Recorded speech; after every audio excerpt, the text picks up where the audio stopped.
Hello, John Bloodworth, Gentleman Crafter here, and today I'm taking a little break from the card making and I'm going to be showing you a few steps that go into making this infinity scarf. It's done with crochet, double knit yarn and a 4mm crochet hook. Now the full pattern will be up on my blog, gentlemancrafter.com, so please do head over there and grab it for yourself. I will leave a link below the video on YouTube. And of course, if you're seeing me anywhere else, do play me full screen and then you'll find the link.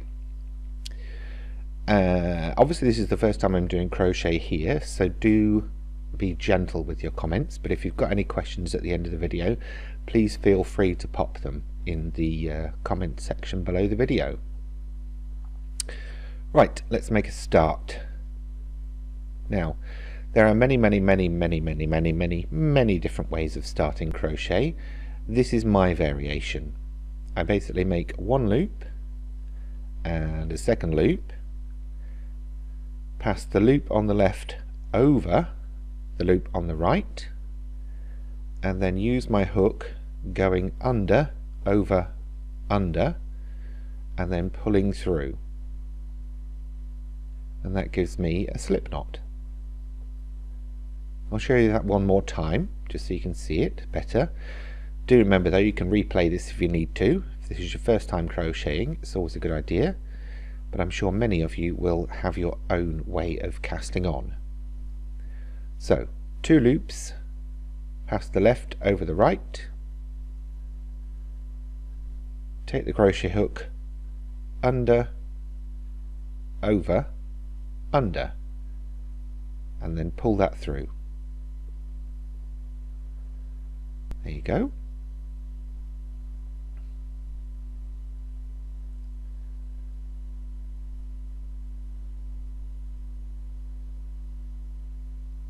Right, so the first step is to chain, but again, it's just my preference. It's not something that you'll be taught when you're learning crochet, but it's to actually strengthen that knot at the end by just doing one chain and then pulling it taut. And then from then on, I don't pull the chains taut. I just chain by yarning over the hook and then pulling through. Yarn over, pull through, yarn over, pull through. And you're going to do this 36 times plus 1. So it's a multiple of 9 plus 1. So you get 37 in the end. And then basically when you get to the end, we're going to turn without turning our work. So we're working backwards. And you're going to go into the second chain from the hook, and we're doing single crochets, which I believe in the US is called a double crochet, but basically you're putting the hook through, pulling a loop through, or yarn over then pull a loop through, and then you'll have 2 loops on the hook, and yarn over and pull that through both loops. Once more, so you're going through, yarn over, pull the loop, so you have 2 on the hook, yarn over and pull that through both loops. Once more, and notice how I'm going under 2 strands of yarn here, leaving just 1 below the stitch. You'll do that all the way to the end,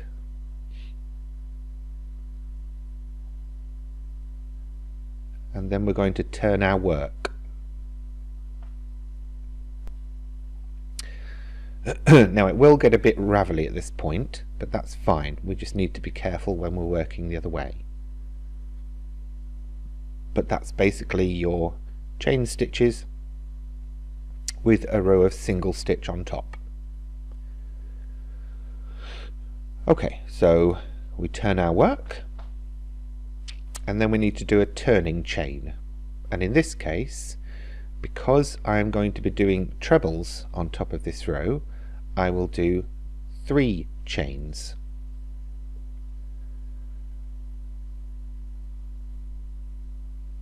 So there's 1, yarn over, 2, yarn over, 3.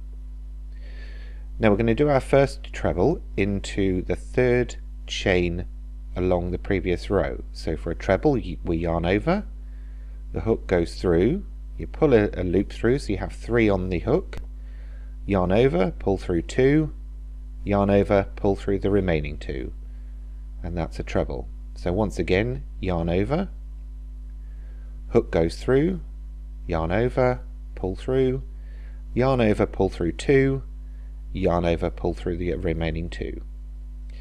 Then we need to do a single chain, so that's yarn over, pull through, and then we're going to do 2 trebles, but we're going to skip 1 stitch on the previous row.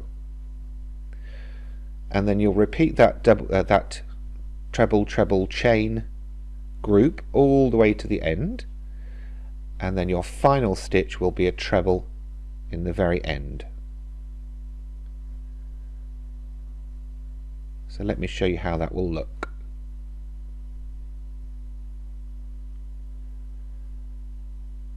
There you go. So that was row 3 we just completed. We did row 1 and 2 to get our row of chains and single crochets, and then we did the 3 turning chains, 2 trebles, chain, and then carried on all the way along. So now we need to go on to the next row, which is row 4. That was the pattern, by the way, that you'll find on my blog, so just a reminder, that's gentlemancrafter.com. Okay, so we're doing single crochets again here, so we chain once for a turning chain. This time we're going through the chain space, so that's the gap we left before. Then we'll do a single crochet in the top of each treble. That's 1 and 2. And then a single crochet in the chain space, and you're repeating that all the way along again. So it's a very simple pattern. It's the same stitch generally per row, and when you get to the end you will have a single crochet in the chain space, and then I know it's a bit of a mishmash here, but you're going to try and find the end treble, the top of the end treble, and do a single crochet in the top of that. So that's what you'll have then.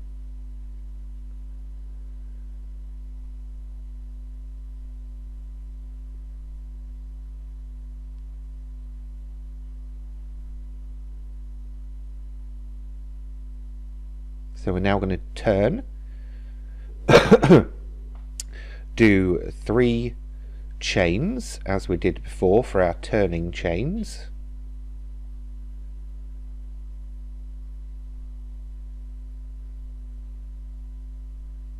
And then we're going to do the treble in the 3rd from the last row again. 1, 2, 3.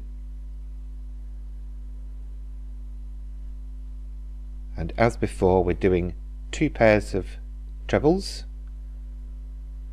sorry, 1 pair of trebles and then a chain, and repeating that group all the way through to the end of that row.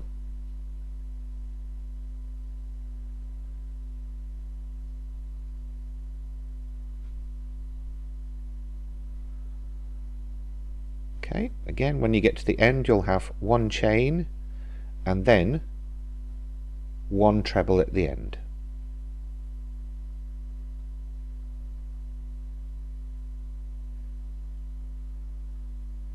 There we go. And then as before, single turning chain and then single crochet in the chain space, single crochet in each of the trebles, all the way through to the end of the row again.